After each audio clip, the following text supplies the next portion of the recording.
Asli dah, gue semangat banget nih unboxing smartphone kali ini. Karena ini adalah smartphone yang menurut gue dinantikan dan tetap konsisten dari tahun-tahun sebelumnya. Apalagi kalau bukan iQOO. iQOO 13, iQOO 13, seri terbaru dari iQOO, sub-brandnya Vivo, yang tetap konsisten jadi smartphone pertama di Indonesia yang pakai chipset terbaru dari Qualcomm. iQOO 13 tuh sekarang ditenagain sama prosesor yang terbaru dari Qualcomm, salah satu chipset paling kencang nih sekarang, Snapdragon 8 Elite. Jadi iQOO 13 jadi mungkin flagship berikutnya kali ya setelah Oppo Find X8 series. Nah ini iQOO 13 yang resmi launching di Indonesia harusnya sih tahun ini ya. Oke, karena unitnya udah ada di studio Yuzontech, masih segel nih, masih grass, aduh cepet banget. Jadi kita unboxing aja sekalian, yuk!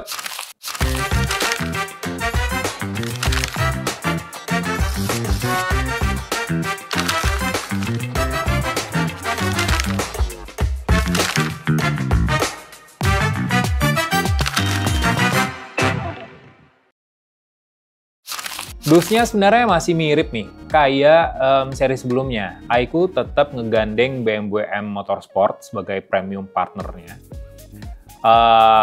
Kelihatan banget di sini ada dua logo brand tersebut, ada iQOO, ada BMW M Motorsport.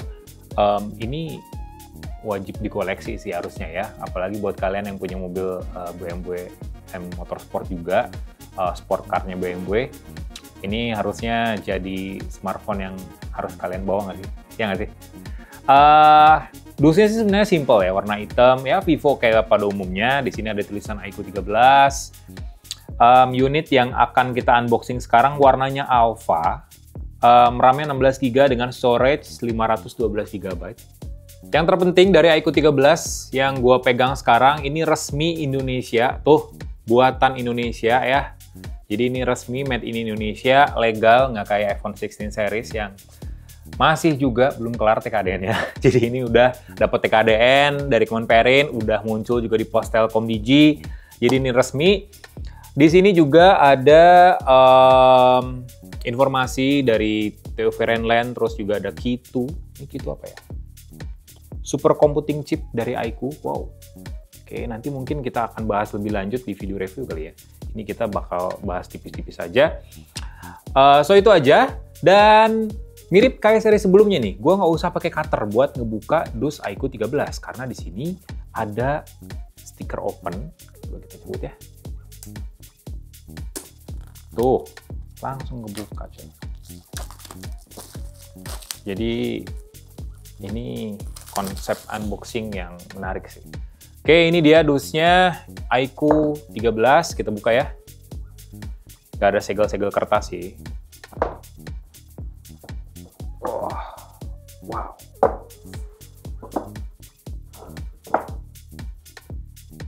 Ini unitnya. Kalian melihat belakangnya ya? Ntar dulu. Ntar kita taruh dulu buat yang terakhir. Yang terbaik tuh yang terakhir. Oke. Dapat soft case bening. Oke lah ya. Terus dapat ini seperti ya kayak kartu biasa aja kali ya. Lumayan buat dikoleksi. Terus ini juga ada SIM ejector. Boleh saran nggak sih buat iQOO? Ini kan bareng sama BMW M Motorsport nih. Kayaknya bakal unik deh kalau SIM ejectornya ini pakai lambang BMW, ya nggak sih? Kayak pasti kayak wow, ini tuh bener-bener eksklusif loh gitu. Ini kayak ya udah gitu. Kayak SIM ejector pada umumnya aja. Terus ada kartu garansi dan informasi penting, ada panduan ringkas juga. Sebenarnya ini penting sih untuk kalian baca dan kalian simpen. Takutnya kenapa-kenapa ya smartphone-nya, apalagi kartu garansi ini harus banget kalian simpan. Terus USB Type-C to Type-C. Masih lengkap isi dusbooknya, dan ini nih yang ini yang menarik nih. adapter charger 120 watt.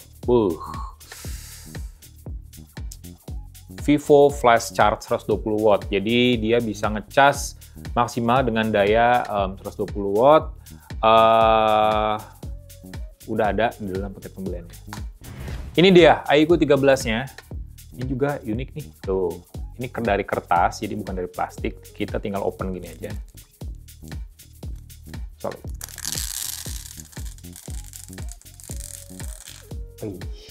Asik ya. Unboxing tuh kayak gini nih harusnya nih. Masih penasaran sama bodi belakangnya? Gue nyalain dulu aja kali ya.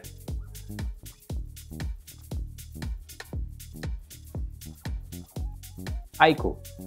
Belakangnya, gue dapet yang warna hitam karena memang ada dua opsi warna sebenarnya. Ini Alpha yang warna hitamnya dan warna putih yang punya logo BMW M Motorsport. Nggak kalah keren sebenarnya warna hitam dari iQOO 13 ini karena mirip-mirip nih analoginya kayak seri-seri sebelumnya. Kenapa ada yang warna putih, ada yang warna hitam? Gue sempat ngobrol sebenarnya, warna hitam itu seperti aspal. Aspal untuk yang warna putih, jadi ini kayak perpaduan aspal dan si mobil balapnya. Jadi ini tuh kayak trek balapnya, yang putih adalah mobil balapnya. Jadi ya saling berkaitan lah. Ya nggak kalah menarik lah. Lagian warna hitamnya juga keren kok. Warna hitamnya matte teksturnya. Dan ini frame aluminiumnya berasa solid banget sih, ini premium banget. Dan iQOO 13 ini udah ngantongin rating IP68 dan IP69. IP68 itu tahan dicemplungin, diajak berendam, diajak berenang sedalam 1,5 meter selama 30 menit, dan juga terpaan debu. Sementara untuk IP69 itu kayak sertifikasi atau rating ketahanan level paling tingginya lah. Jadi mirip kayak Vivo V40, proteksinya lebih mumpuni lah. Jadi ini IP68 dan juga IP69. Secara form factor ini juga sebenarnya masih mirip-mirip dengan iQOO 12, cuman lebih premium aja berasanya. Nah, sekarang kita ngomongin bagian depannya nih. Jadi, menurut gua secara form factor ini masih mirip sih sebenarnya ya, dengan iQOO 12. Gua kan sempat nyoba iQOO 10, iQOO 11, 11, iQOO 12, sekarang iQOO 13. Semuanya punya form factor yang menurut gua sama. Ini adalah smartphone besar, layar besar, terus mirip kayak seri sebelumnya, jadi bingkainya, frame dari smartphone ini dibikin datar, dibikin flat. Tapi agak berbeda dengan seri sebelumnya, tepian di bingkainya, di tepian belakangnya ini dibikin agak melengkung, jadi nggak terlalu menyiku. Kalau yang dulu tuh terlalu menyiku, jadi agak kagok di tangan ya. Malah di review gue sempat mention kalau lebih nyaman di iQOO 11 bodinya, tapi di iQOO 13 ini lebih enak nih. Kayaknya nomor ganjil emang bagus ya buat iQOO ya. Seperti yang gue bilang, ini materialnya solid, mantap, lebih berasa premiumnya. Dan kalau balik lagi ke belakang, desainnya kurang lebih ya ada beberapa upgrade kali ya, perubahan yang dikasih oleh iQOO. Yang paling kentara adalah bingkai kameranya yang lebih gede sekarang. Tuh, sekarang bingkai kameranya lebih gede. Nah, ngomongin soal spesifikasinya. Jadi, iQOO 13 sekarang punya layar yang lebih gede daripada iQOO 12. Layarnya tuh sekarang ukurannya 6,82 inci yang punya tingkat kecerahan 1800 nits. Panelnya dia pakai LTPO 2.0 AMOLED dari BOE. Jadi kalau seri sebelumnya, koreksi kalau gua salah, seri-seri sebelumnya itu dia pakai panel AMOLED-nya dari Samsung. Nah, sekarang dia pakai panel dari BOE. Resolusinya udah 1440 x 3200 pixel. Refresh rate-nya udah adaptif, 1-144 Hz. Dan kita bisa milih aplikasi apa aja sih yang ngedukung mode high refresh rate yang tinggi. Kita bisa enable beberapa aplikasi di menu display. Terus juga resolusinya juga bisa kita atur. Tuh, kalau mau power saving ya di Full HD+, tapi untuk lebih clear ya di resolusi 2K yang lebih clear gitu ya. Tuh ada perbandingannya juga di sini. Beda nih sama seri sebelumnya yang bukan cuman tepian bodinya aja yang lebih melengkung di iQOO 13, di layarnya aja iQOO lebih sedikit lebih bezel-less daripada seri sebelumnya, karena jadi sekarang iQOO pakai teknologi micro quad curve. Ya quad curve mirip-mirip kayak seri flagship yang udah beredar sekarang ya, yang bakal datang dan juga udah launching sekarang, yakni sedikit ada lengkungan gitu ya.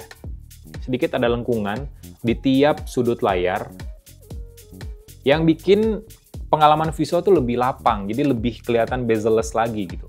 Lihat aja nih, bezelnya juga dibikin simetris sama iQOO, udah mah layarnya gede ya, terus bezel-less, simetris pula, ini asik sih. Dan dia juga udah ngedukung ultrasonic fingerprint. Jadi lebih cepat, lebih responsif juga, dan lebih aman juga nih. Sistem keamanan berbasis biometrik di iQOO 13. Tadi kan sempat gue bilang ya, kalau bentuk bingkai kamera dari smartphone ini tuh memang agak lebih besar daripada seri sebelumnya. Tapi kalian sadar nggak? Ini tuh ada warna putih.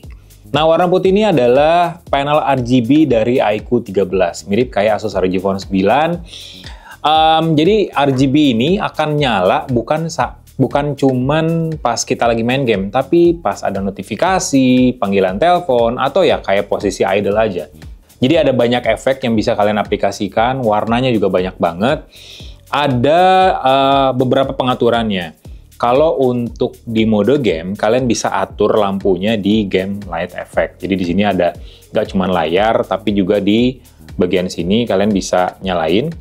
Nah, asal gamenya masuk ke mode gaming dari iQOO 13, lampunya bakal nyala, termasuk ketika kita ngaktifin mode-mode performance dari smartphone ini. Tapi untuk pemakaian biasa, kalian bisa ngeliat pengaturannya di bagian accessibility, terus scroll ke bawah dan dynamic light. Nah, di sini kalian bisa atur tuh, mulai dari panggilan telepon, notifikasi, nyetel musik, low battery, bahkan sampai kondisi idle aja juga bisa.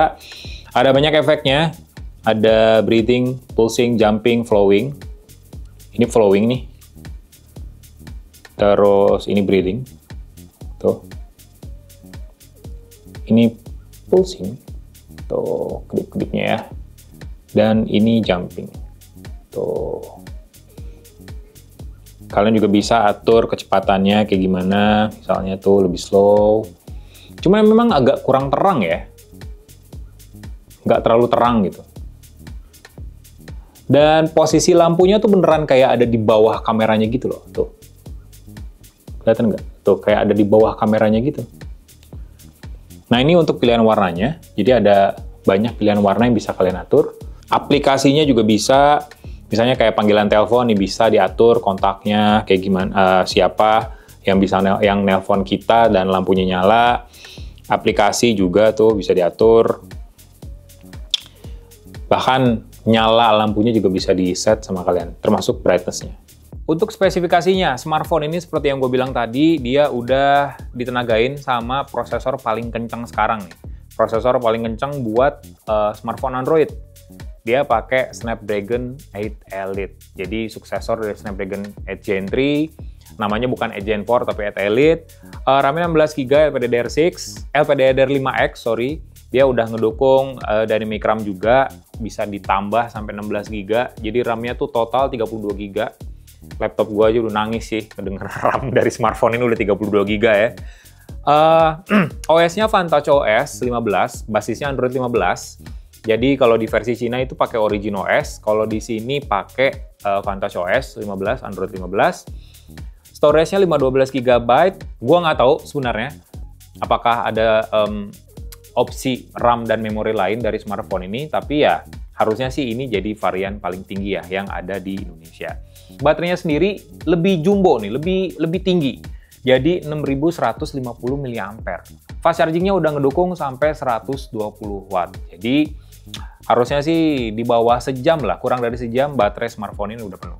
Nah, untuk kameranya, meskipun ini smartphone gaming ya sebenarnya, tapi ya tetap iQOO masukin spesifikasi kamera yang lebih oke. Nah, kamera utamanya 50 megapiksel, sensornya Sony IMX921, jadi sensor yang premium, pakai OIS, Optical Image Stabilization. Kamera telefotonya 50 megapiksel juga, dan support OIS. Dia udah 2 kali optical zoom. Cuman ya memang nggak ada periskop, nggak ada telefoto periskop lagi nih di iQOO 13. Terus juga kamera ultrawide 50 megapiksel juga dan udah support autofocus. Jadi kalian bisa ngambil foto makro, nggak deket banget sih sebenarnya, pakai kamera ultrawide di iQOO 13 ini. Nah, untuk kamera depannya 32 megapiksel, tipe lensanya fixed focus, jadi belum autofocus. Untuk perekaman videonya, smartphone ini bisa 8K di 30 fps atau 4K di 60 fps.